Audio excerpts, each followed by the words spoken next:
Welcome to the intersection of technology, cybersecurity, and society. Welcome to ITSPmagazine. Thank you for joining us for this conversation.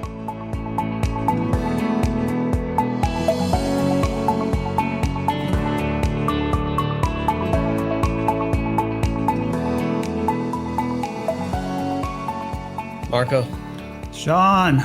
Do you like to win? Oh, I love to win. I just never get to do it.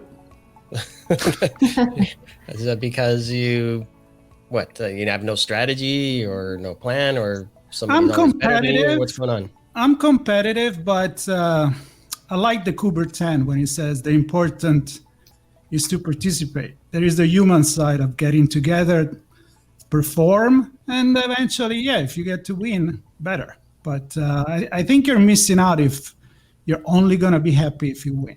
I have loads of fifth place trophies. Is that correct? You did an event where they give you a trophy for the fifth place? That's nice. Why not? Everybody wins. That's not true in everything, right, Marco? No. And that's a good story too, but it's probably a story for another time. Today, we're here with a bunch of friends, and because we are also on video and podcast, people can see who they are. We're going to wave. Hello. And we're going to do a quick round of introduction. But the point is, Sean, this is one of those story that I love, is the origin story. The origin story of a company, how an idea came together. Sometimes it's actually quite magical. And I think today is going to be one of those stories. It is, and I'm honored to call each of our four guests friends, and they are all friends with each other, and they also happen to be co-founders of Blue Lava. And you might be wondering what the heck is a Blue Lava, and we'll find out. We'll find out. We're going to get into that. But Laz, Julia, Joanna, and Andy, it's fabulous to have you on. Really looking forward to this origin story that I've heard snippets over the years, never the full thing, never together, never from the four of you all at once. This is going to be cool. This is going to be great. We got together before in front of a meal, which is always a good thing. And today we're going to pretend to do the same thing. And we want Laz to start by telling a story that I grabbed some pieces here and there. I know that there is some kind of a walk on the beach. There are napkins, poems, and then I don't know. And then you build something. I don't know if you play with Lego too, but that's something that built after that. So why don't you introduce yourself a little bit, Laz, and sure, dive into the story, because I want to hear it. Okay.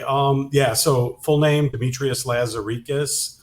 I'll answer to Laz or Dimitri, either one, but one of the co-founders and the president of Blue Lava. I've been in the security space for over 30 years. I don't want to date myself, but I've been doing this a long time. I had the opportunity, I was working on a project overseas. Yes, it's true, I was skipping stones on the ocean and working on a project. When I returned back from the project and stone skipping, I had the opportunity to sit down with Julia Tran, who is one of the co-founders, and I've worked with her on and off for over a decade, right? And Julia says to me, hey, why is it you help the many? You always show up for everybody. How do you help the many? You're going from one to, how can we go from one to many, Laz? Instead of like one-to-one traveling the world and helping people with their cybersecurity programs, and I sat down with Julia and I said, well, what are you thinking? And she said, well, we really need to build a business application to help security leaders measure, optimize, and communicate what they're doing with their security program. And I'm like, all right, well, how do you do that? And Julia said, well, let's think about who we know in our community that we could start working with. So we started working on projects with the CISOs and the security leaders in the community. And it was insane, because the minute we said we have this idea, people showed up. Like, there were projects coming in and, hey, can you help us with this? Can you help us with that? And what we wanted to do was we wanted to make sure that everybody understood the end goal was to build a platform to do those three things, right? Measure, optimize, and communicate what I was doing with my security program. The problem we were solving is these security leaders, and today, right, as a CISO, I'm a 3-time CISO, and I look at this and I go, this is a tool I would, if I had the resources, I would build in-house. But when we did it, we sat down, Julia and I, then Joanna and Andy, how would you build this? How would you go to market with this? Because each one of us is an expert in different areas. And we'll talk about that throughout the webinar. But when I say people showed up, it was not only Julia, Joanna, and Andy, but the community. Like the CISO community showed up. They incubated in our office over at Menlo Park in Chicago. They were giving us free information about how to go and do this and think about this, right? Because it was a complex problem we were trying to solve. And I wanted to make sure, personally, that it worked, right? And the only way that we're going to do that is to build it with, by, and for the CISO community. So Julia showed up, Joanna and Andy showed up, the CISO community showed up. Everybody started working in our office on this complex problem and how to solve it. And for me, one of the best days was when this collective group of experts shows up and people are talking about it. And so, there is a rumor, you hinted at it. I'm just going to show, I've got, I put together a little time capsule. It's a Blue Lava time capsule. And Niels Pullman encouraged me to do this because he saw the original napkin. And in the original, thank you, Niels and Julia, because I gave this napkin to Julia. And Julia said, oh, what is this? And I said, oh, this is my PRD, my product requirements document. Julia said, okay, this is what I heard. And then she mapped out the original platform, making it a business application. And what was fun about this is we sat down and to do this, Julia challenged all of us.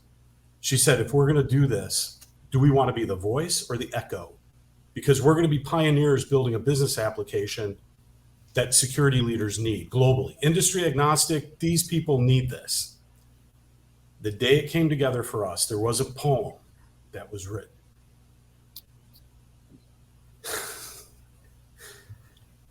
And just still gets me.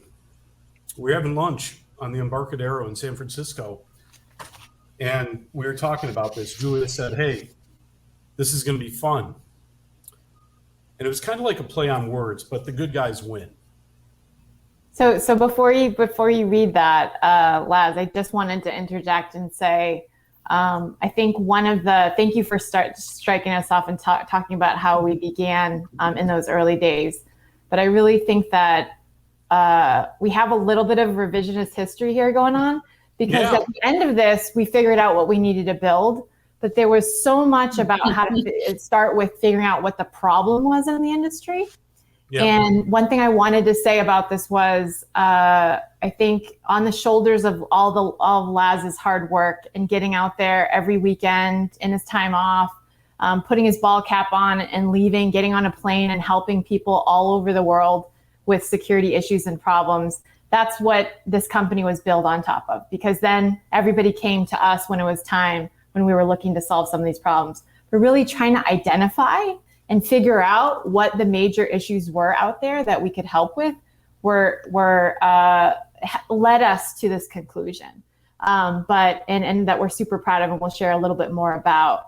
And as Laz mentioned, when we were sitting there, on Embarcadero about to raise money, right? And this is a whole nother story. That could be a whole nother podcast. But my whole dream, right, in Silicon Valley always has been to make sure that the good guys win, right? And in any segment of the work that I do, that we see oftentimes people are out there and they end up winning, right? You think, why did they win, right? They didn't have the best product, or they didn't care the most. They didn't have, the heart that we have. But looking at these three co-founders who are yet to be to start this incredible company, the rally cry was, let's make sure this time the good guys win. And that means multiple things, with our customers, with our community, but also with us and the team that we built to build this company. So just wanted there's always a little bit of revisionist history here. And we have this shtick, me and Laz, where usually he tells it one way, I tell it another. Who knows what the answer is? Somewhere in the middle lies the answer. But I'm gonna bring it back to you, where we walk outside of the Ferry Building, right, in San Francisco, as we're ready and armed and ready to go get those funds to help build this company. And some miraculous things happen. So I would love for you to share, Laz. Sorry to interject. No, it's all good. It's nice, because sometimes I rewrite history and I've got to have my, source of truth, right? Which Julia, John, and Andy are always, remember when, but it was fun because, we're all sitting there and we're look what we've done, right? I mean, I think all of us come from different backgrounds and experience, and, for all the hard work that we put in, right? And I think everybody knows, nothing comes easy. If it was easy, everybody would do it, right? We're sitting there having lunch and we're talking about the journey and what we're going to go do. And, we're talking about this theme, the good guys win, right? Because there's a play on words. It's both with, the good guys protecting against cyber activity and cyber criminal activity. We're talking about the technology, the entrepreneurs, the business leaders that have this willingness to take a chance and take a risk and do something, but let's go win, right? And so we're sitting there and Julia comes up with that. We're playing play on words. John's got like a go-to-market strategy put together for the good guys win. Andy and I are talking about how you can fight cyber criminals. Julia's looking at operationalizing it and scaling. We walk out from lunch and there's a woman on a Royal typewriter, right? Not the old school IBM Selectrics, the ones before that with the ribbon. And she says, poems. And it's like, okay, can you write a poem? She says, yeah, the good guys win. So we started looking at, okay, well, what does that look like? The good guys win. So she writes this poem, and it's, right here. And each of us has a framed copy of this. And it was just really special to us, right? And I'm not gonna take the time to read the poem because I'll probably cry because it's a true statement. It's a very touching poem, but it was also very timely for us as we were going through this early stage of building a company and being pioneers, building a platform that nobody has ever taken on. So Joanna, I want to jump in because the cool thing with these kinds of stories, and it doesn't happen often, is you can see a problem and you can find a solution. But this is a group of 4 people that came together and are living and breathing this entity. And we're going to get into what is a blue lava eventually. But John, I want to get your perspective on the feelings you had and what was going through your mind as some of this stuff was starting to form. Mm-hmm. I think it gets emotional, right? I think like a lot of us, we've been in security for so many years, and you always see how they've done it wrong. And it was always about, building something and bringing everyone else in. And this time we had this incredible opportunity, as Laz alluded to, where he's given so much to the community and everyone showed up for us. And when I say you show up, you're actually being able to talk to people in the community about how we can change what's going on out there. And so for me, it was very emotional to be part of something this early on. I've seen it too many times where how products are built and how products are taken to market. And this is an opportunity to start scratch, doing it differently, doing it the right way, doing it almost our way. So that to me was like really incredibly special for us. So, yeah. So I don't want people to think that we're rude and we're not going to let Laz tell the poem. We're creating a little bit of suspense here. So I would like to hear the other truth, the one from Andy. Like, anything you want to add to this story before we get to the poem? I mean, I think I agree with most of what everyone has said so far. I mean, okay, that's good. That's a good thing. From my perspective, but Andy, remember, you were coding on your kitchen table. And we were mapping stuff out on the glass board in Zeus's temple, and then we were also on Julia's table and Joanna's table, and everybody was baking food to feed us. And you had your daughter coding with you. I don't want to. Yeah. Sorry, just I'm having the flashback to the way it was. Yeah, no, I agree. And I mean, it was a very kind of transitional time for me as well. I had spent, a lot of years in security, kind of starting in consulting, moving, internally helping defend companies. And like Laz was saying, and Julia, we kept seeing the same problems over and over again. And, this really felt like a chance to help solve a global problem in a more holistic way. And really to try to step back from the problem and the tactical, the firefighting mode that everyone has been in, and try to look at it a little bit differently. And that's kind of what drew me to this idea and to this company was how do we try to approach this huge global challenge from a new and unique perspective. And that's really kind of, I think, the the angle that I wanted to bring to this, and what really made it attractive to me. What was kind of looking at it from that lens. Yeah. And one of the things that John and I just, we would we would torture him before we went out to raise money, and we'd say, man, sit down. Like, what was your life? Like, tell us your story, essentially. And we made this Life of Laz, also known as LOL, by the way. Yep. And he would stand up and for the first time actually talk about why the history of his life really led him to this moment to bring this team together to do what we still continue to seek to do. So I don't want to dismiss that. No, I'm glad you brought that up, Julia, because it might be easy for our listeners and viewers to think the good guys winning is this team. And that is not what it's about. I know Laz, I know each of you. This is about the good guys that you're helping win. Yeah. And I know, Laz, I met you years ago, and Andy as well, and some work you did there. And I know, Laz, you run around the world helping people, and you've built solutions that are super complex, solving super complex problems. And it's hard to scale both of those. And I believe that you're tackling both, not just from how do you scale knowledge, bringing it to an organization, but then how do you bring that into an organization that has so many functions that make a business run? And Julie, I want to go to you. How did you begin to unpack both of those things? Because knowledge sharing and bringing Laz to life, hyper Laz, I'll call it, in service, and also understanding the nature of the business, and then building a solution that doesn't just look at security and how do we scale security culture, but how do we secure the business? Yeah, thank you for that. Those are great questions. John and I really at her kitchen table talked a lot about this because again, as I reflect back, yes, we're now at this whole business application thing, but really at the core of that is looking at what the fundamental problems were in the industry and actually mapping that to a C-suite member. So if you have a C in front of your name, what's the responsibility, right? And then do they have the toolkit, right, to be able to deliver on that? And as an executive through the years at different companies and also coaching other executives, the key things are the same no matter what functional area you actually represent. There are a lot of functions, more than they ever were.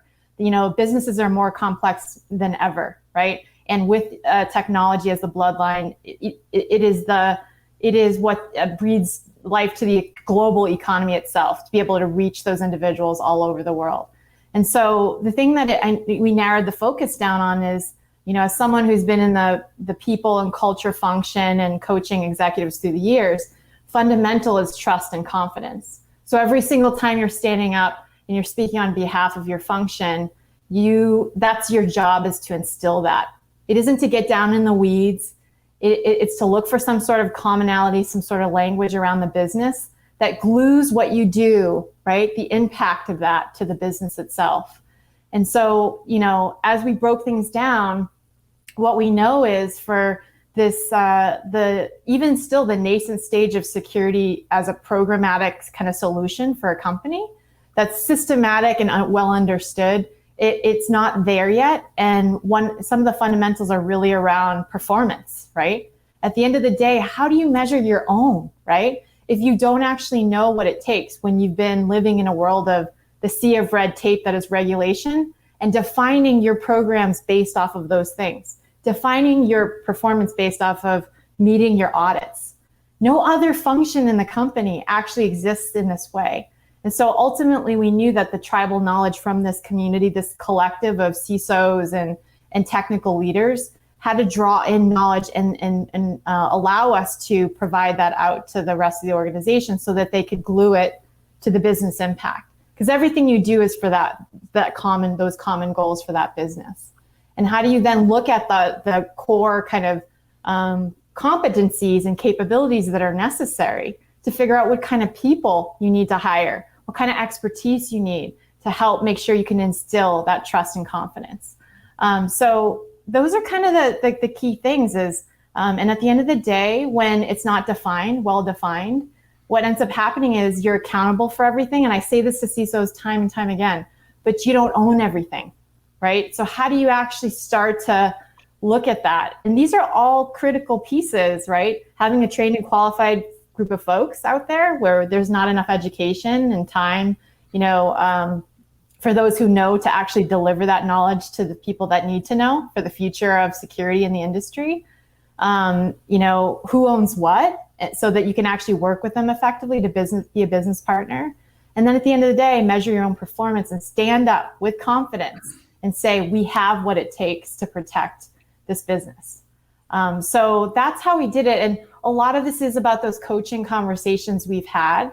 And so years of that for me, and marrying and clipping it with years of knowledge from Laz, is really what we ended up, kind of formulating in this, in our thesis for what needed to be built around a business application. And we feel forever grateful for all those CISOs that sat for hours with us to talk about and be vulnerable, which is not what you're allowed to do. Vulnerability is a if it was 4 letters, it would be a 4-letter word, right? In the industry itself, no one wants to say where they're vulnerable. And until you get there, you're not able to fix the problem. So that's kind of where I come from it when I looked at it from my lens. And I'm inspired by that. The intended consequence of this software, this product, this company, was to teach people how to build programs that they don't know how to do just yet. And they've been, really focused on compliance and audit versus security and security of businesses that they're responsible for. And that's the big question that I want to ask to Joanna maybe, and then Andy in the detail. How? I get a great idea. There is a why. There is a what. There is a you see a need. There is a really big need in the industry.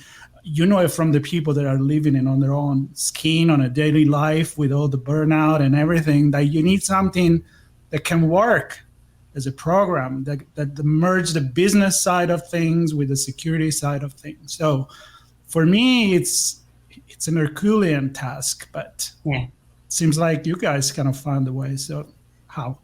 I'll build on that a little bit on what Julia said, and then Andy can kind of go more into the specifics. Yeah. But, it was exactly that. It's the how is really, there's these amazing people in the industry, like time-tested CISOs, so many of them out there. And some are strong in application security, some in database, some in network, some in all these huge, vast amounts of disciplines of security. And then even within, application security, there's patching and vulnerability management, all this level of complexity.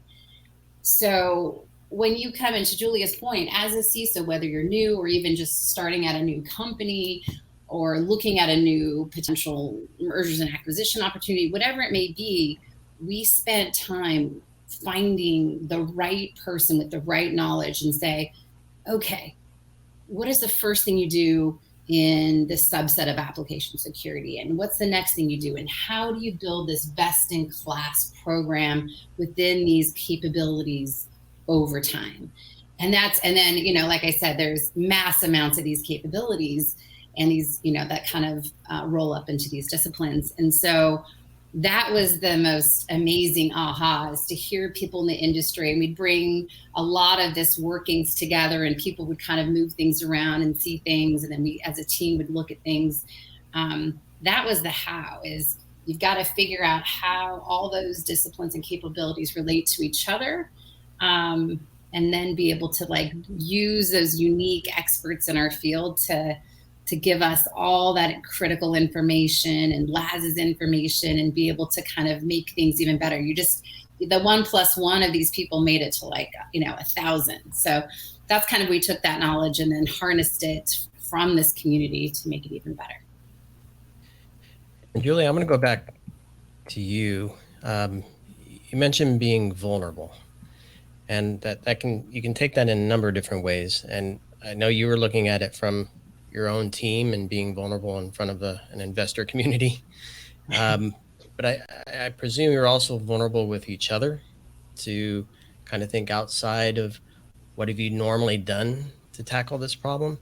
And then I'm going to go on a limb here and maybe leads up to the next question, is how do you help the CISO community be vulnerable? Because they have to think differently as well and kind of put themselves out there, perhaps in a way that their peers may not expect them to. And you said vulnerability is not a 4-letter word. I think what's the most ultimate vulnerability is 0 day. So an O day. So O day is a 4-letter word. So there's your vulnerability. It is. Yeah. So let me know if I'm kind of, answering your question, Sean. What I mean by that, I actually do mean the vulnerability of CISOs and the CISO community. Like, they are not allowed. So I think there's sort of this whole, I think with engineering thinking and technology thinking, everything is really exacting, right? And business is fluid, right? So meaning, like, when you raise something up and you want to say, there is no way anyone can get through these walls, right? And you want to be able to say it at 1,000%. You want to be certain, right? But usually when you're in business and you're actually putting something together, you have to prioritize the highest risk of how your business works and are you securing those particular pieces.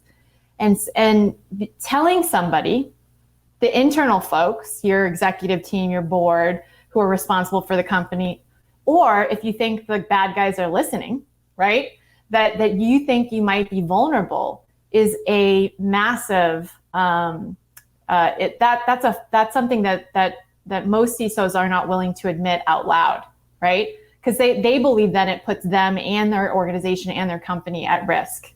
So but the heart of risk is vulnerability, meaning the ability to understand, right, exactly what it is that is wrong or at stake or connected to what, right? And being able to then learn from that, express it, create a strategy and a blueprint around it, and know that there are some areas you won't be able to get to. But that doesn't seem to be in the culture of security allowable, right, amongst the security folks. So what we did was we talked to actually a lot of folks actually who are who are latter stage in their career, who have been here and have been holding the gate, standing at the gate for many years. Laz, who came from, some folks who are from the military, who kind of came in through the ranks into security, things like that, where again, vulnerability is not a good thing. But to have them stand up, because now they've made a career of doing incredibly, strong work in security, to say, yeah, I probably should have stood back and I probably should have let people know, like, shared more about what we do, because now we're in a secret box and we're not allowed to really sit, open ourselves up. But now that they're at this latter stage, Sean, they're actually able to talk about it, and they're willing because they know they've done a disservice to the ones who are behind. They're not giving out their knowledge base. They're not talking about the vulnerability that they think in their head, or they only call each other to talk about underground. My whole thing I kept saying to CISOs was, let's bring those underground conversations above ground. Let's, shine some light on these issues so we can serve you better, and serve each other better in the community. So at the heart of it is that. Learning is all about vulnerability. Yep. And the interesting thing for me, and why I love this story so much, and the things you're working on as an organization, is this human element. And we, at the core of security, it's all about the technology. And in recent years, we've begun talking about the business of security, gluing security to the business. Mm-hmm. We always forget this human element. And yes, we dabble in culture and that kind of thing. There's nothing really been taken, or no real steps been taken to kind of pull all those pieces together. And Andy, I want to bring this to you, because what you're building is that. And it's not just the tech stack and MTTXs, and it's not just what's our risk posture and what's our appetite at the company. It's how does a team led by a CISO on the shoulders of the CISO community do something meaningful for the business? And that's a hard job. How did you do it? Yeah, I mean, I think you're exactly right. And I think that's part of the problem we wanted to help solve, which was that in a lot of ways, the industry has it completely backwards, which is it's all about technology. It's all about automation, and you forget completely about the people aspect of it. when the reality is you can buy whatever technology you want, but if you don't have the people on the ground that understand the output, that know how to set it up, that know how to make it run, it's not going to be successful. And so the people aspect is really the foundation of the security program. And that's why, when we built kind of the platform, we started building the platform, people, process, technology was kind of the mantra that we said over and over again. It's how do you measure those things? And from there, you get a baseline to understand where you've made investments, where you need to make improvements, and where you go. But the people aspect, whether it's through being able to determine accountability for different parts of your security program, which, as someone alluded to earlier, oftentimes it's not the CISO or the CISO's team who is responsible or accountable for a lot of these things. And so you really need to be able to build that roadmap or that organic kind of organizational chart of who are the people that matter in the industry to protecting the business, to understanding risks to the business, and how do you connect them together with the process and the technology and the metrics and the policies that the organization has in place or needs to put in place. Yeah, that's so true. We try to redefine that relationship between technology and humanity, and it's nice and refreshing in a way to know that there is a group of people, many others. I'm not going to say, there's a unique situation. Everybody maybe tackle a different side of the problem, but if we don't put the human first, we're not, we're going to fail. We're not going to get the goal. We're not going to win. As good as we may be, we're not going to win. So Laz, how is now use this program? How is this company really concretely getting into a business and serve the business? How is Blue Lava part of this now?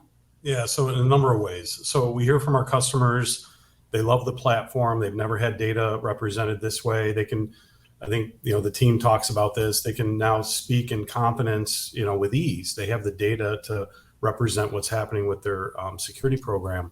So what we do is we see customers using it to build a baseline, what they have, what they don't have. Joanna mentioned this earlier. If you're a new CISO, if you're an existing CISO, if you're a new CISO, new industry, the platform is industry agnostic, but it understands security program management. When you're looking at performance, you can build your baseline, what I have, what I don't have, and then it goes even further. The platform has proprietary algorithms that give you information where you could start to build projects. And it's not just, something that,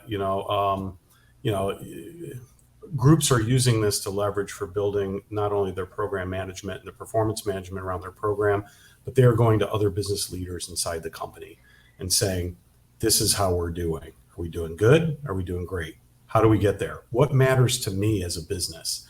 And, we're seeing, M&A activities, people acquire a company, they have to go through the platform and they're leveraging it. And it's beautiful. For me, it's just like, Julia said it, right? She said it best. It's like, it's a dream come true.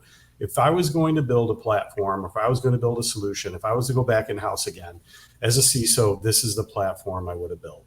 And this is the team that made it all possible. And that's why I'm very emotional about this, because when you talk about bringing together thousands of people, of these great minds, right? And sitting down with the four of us who have this very unique background and experience to build a business platform, and you see it come to life and people using your data to go to the board, to go to the audit committee, to go to the business units. It's really profound to sit in those meetings and just watch it come to life. And I remember the day we turned the platform on and everybody was just sitting there because we turned it on September 18th, September 20th, 2018. And a week later, one of our customers was using the data in a board meeting. I walked out and cried. It was just like really, really cool to see it. And then to have it expand the way it has been across all those dimensions I just walked through is really profound. Anyway, so, really, really unique use cases, but the theme remains the same: measure, optimize, communicate, confidence, and ease. I can talk knowledgeably about my program in business terms. Where's the biggest risk to revenue in my business? I'm going to pause there. Julia, did I miss anything? No, I would say this helps. It's so fun to remember, the origins, because usually that's where the answers live. When you get deep into the business and you get clouded by everybody's opinion about what it is that you're doing and whether or not it's the right thing, you forget sometimes what was at the core of why you started what you did. So thank you, Sean and Marco, for having us to talk about this, because one of the things that I think that is highlighted is, there's two chronic things out there. One is that when you walk into an organization, and we used to call it a ransom note, like you get handed, somebody just left, the CISO, you can't have CISO, what do they call it? The ghost of CISO's past or roaming the hallways, whether they did a good job or not. They never actually wrote anything down that was like, that actually correlated and gave you a sense of what was there. And the biggest time, and I don't want to say this to cyber criminals, but I'm sure they do this themselves already, but that they would be hugely vulnerable is when that CISO leaves and makes an announcement to go somewhere else, right? Because they're kind of gashed open with not a lot of tools and understanding of this very complex security program that needs to be in place in order to protect all the things. And so I think that the first time when I shed a tear was really like some of those newer CISOs that actually didn't know, we're vulnerable enough, because maybe that generation of folks a little more vulnerable to say, like, I don't know how to do this. I don't know what's here. I don't know I got this huge job. And then they turned it on and they disseminated, the software out, and then they pulled the data back in, and within days they got a picture of what that looked like and what was there. And to me, that was so powerful. And that's what we're looking to achieve, is to bring all that knowledge back so that there can be continuous improvement and performance. And the thing I want to say is, like, let's not keep saying, like, what are the gaps, right? What's actually there? How about be proud? There's such a negative, there's the lack of vulnerability sometimes in the security community. And then there's the digging you all the time around, like, what you aren't doing. But actually, it can actually show you your performance in a really positive way too. So to me, there's all of these there's emotional things, there's all these things that you don't associate with security and technology, and people, like you said, Sean, that are so important to for the industry to be effective, for the CISOs to stay in their spot and say, the reason why they leave every 2 years isn't just for the big dollars. I see those articles all the time. True, that's true. They'll get paid multi-millions of dollars to leave a job. But actually, at the heart of it, I think if any of us, were to think about it, especially during this COVID time when you're more, you're thinking about what the world means to you, why you show up to Zoom every day, what you're trying to stitch together in the world, is that they want this so that they can do better, so that they can keep doing well, so they're well understood and respected in the organization. And when they find again that they can't do that because they don't have something like what we provide to help them, build that relationship and that trust, then they leave. So yeah, it's big bucks, but it's also, the lack of connection with the business that makes them feel like they're not performing and good about their job. Yeah, and Joanna, I don't know if you have any other examples, maybe something even more related to the community and like Julia said, there's perhaps a lack of widespread vulnerability in this group, and equally less of a desire to scream from the rooftops all the great things they did. And we find that there's a lot of heroism, right? I worked ungodly hours and did this amazing thing that I couldn't achieve unless I nearly killed myself to do it. And that's working not smarter, but harder, right? So any examples from the community where people are coming together and actually helping to shore each other up through the Blue Lava platform? It's interesting because one of the things that we've noticed with so many CISOs, they're very humble, and I know we've talked about that. And I think it's really, in the community, it's a couple things. The community, and Julia can allude to this as well, but it's like the community has always helped each other. They've always supported each other through the platform. Like I said, it's taking all these CISOs and from the community and blending it all, like all this knowledge that can help everyone. So it lifts the whole industry up. So we're actually leaving the industry better than where we started, we feel like. And I know we all hold that is, we all have a piece of making the industry much better than where we started, because everything was all about regs. And now we're like all about programs and performance and giving CISOs this voice in a boardroom that they can show across BUs, across year over year, how things are improving, how maybe marketing's not doing their job. Engineering could maybe pull up the ranks over here. So it's, like I said, I feel like if anything, it's this community that has supported our company, that supports the product, and Andy can vouch to this as well. I mean, how many times our customers want to contribute to our platform, give ideas, see how they're using it, how they want to use it.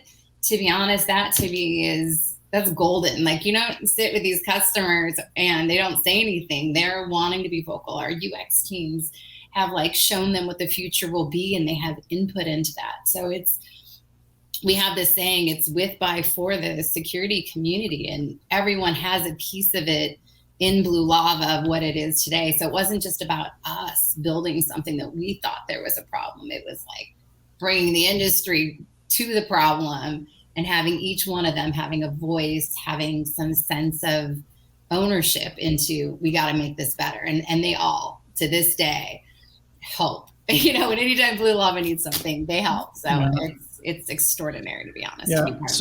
So you build it with the community. Yes. Then you're running it with the community, and I'm curious because I have to go into the future. So Andy, I want you to take your crystal ball and tell me what do you foresee the next few steps? I mean, how is the technology part is going to help the community even more?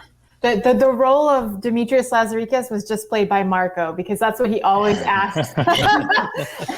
He turns to Andy in that same question, Marco. So there you go. Always. He's the Mediterranean blood right here. That's so true.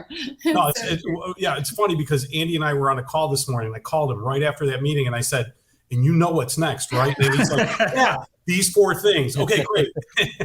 There you go. Tell us. Andy. Yeah, I mean, I think I'm going to pull it back to kind of our 3 pillars that we always talk about, which are measure, optimize, and communicate. And it's kind of all about those 3 things. And so on the measure side, we have found repeatedly over and over again that content is king, and the information that we're collecting, how we collect that information, is one of the most important things that we do. It's as important as the technology and the platform that we're building. So really focusing on making sure that we're collecting the right information, that we're gathering it from the right places and the right people, and continuing to improve on that would be number 1.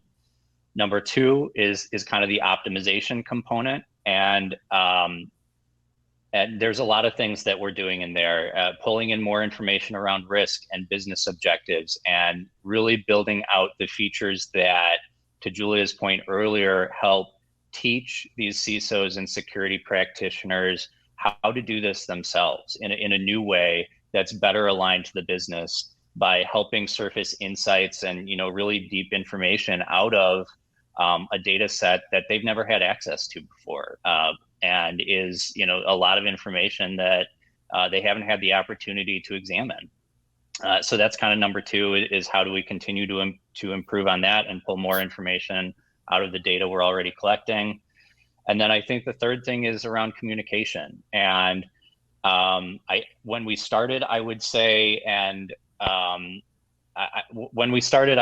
that we were really focused on communication up, the board, the exec staff, and that is critically important, don't get me wrong. But I think what we've come to learn is it needs to go both ways, right? It needs to go back down the chain to the security practitioners on the ground, to the engineering team, to the product team, because it is equally important that they understand their role in the organization and what they're doing that matters to the business, and how they are protecting or harming the business, as it is to be able to report to the board. Yeah. And so I think those are kind of the 3 areas I would say getting better about each and every one of those is what we're striving to do every day. Yeah, and sounds to me they're all three very important for the community. Again, the human element, so that everybody can perform better. Before we end, I teased at the beginning that I wanted to know about Blue Lava, and I couldn't finish this story without knowing the reason for the name. And so, Laz, Julia, who's going to jump in on that? Why Blue Lava? Oh, this is Laz's story. This is all Laz. Yeah. It's all Laz? This is all Laz. Cannot take credit for this. This is We Laz. had no input. Julie and I and Andy had no input. It was almost precursor. Laz, is yours with the good and the bad. Go. Okay, so I'll tell you, there's two stories out there about the name. The first one's an urban legend. I'll tell you that one first. Okay. So I was at DEF CON and Black Hat and DEF CON, and somebody comes running up to me. We're having a discussion, and somebody comes running up, and they're like, "I love the name of the new company," and I'm like, "Oh, okay." And we didn't really tell anybody, like the new name. And I was like, "Well, how did you find out?" "Oh, yeah, I heard it from so and so." And I said, "Okay, well, what do you know?" "Well, I heard that you paid $50,000 to a marketing firm to come up with a name. Blue, confident, integrity, trust. Lava, because technology and cyber criminals and security are always changing." And I'm like, "Well, I'm not going to take an opportunity to, listen." I said, "Wow, that's an interesting story. Thanks for sharing." And everybody turned to me and they're like, "That's not what really happened, is it?" And I said, "No." And now the real story. So first of all, I don't know how that story got started. But a random person came up, thanked me, complimented the name. But then the real story was, I was standing at 200 South Wacker in Chicago, and a customer said, "Hey, what's the name of the new company?" And I was looking around the room, and there's a bunch of Google lava lamps running, right? Like red, yellow, green, blue, and Blue Lava. And he's like, "Oh, that's a cool name. I like it." And I said, "Yeah, so do I." Did a lot of thinking on that one, but that's the true story about how it started. And you say $50,000 from a branding company. Exactly. Exactly. Well, what I'm taking here from this this group of 4 rock stars is the thinking went to the right place, and a focus on the human element here. Yeah. And it's clear to me that the human has to work in concert with the technology and the process, and it's the support of the community that you're bringing together on top of that really makes this shine, giving them an opportunity to be comfortable in being vulnerable so they can think differently and communicate effectively with the business to figure out, and I really like this term, Julia, how to glue what they do to the business. I love it when you said that. So fabulous origin story, a lot of mini stories within it. Laz, Julia, Joanna, and Andy, it's a pleasure to see you, to have you on this, and to hear you share your story with us. Thank you guys for having us. Thanks so much, Marco and Sean. Yeah. Always a pleasure. Thank you, guys. Thanks, guys. Appreciate it. You made it really easy to tell a story because you didn't have to make it up. It's all That's right.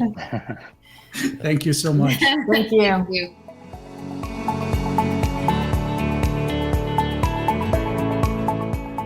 If you enjoyed this podcast, share ITSP Magazine with your friends, family, and colleagues. Thank you for listening.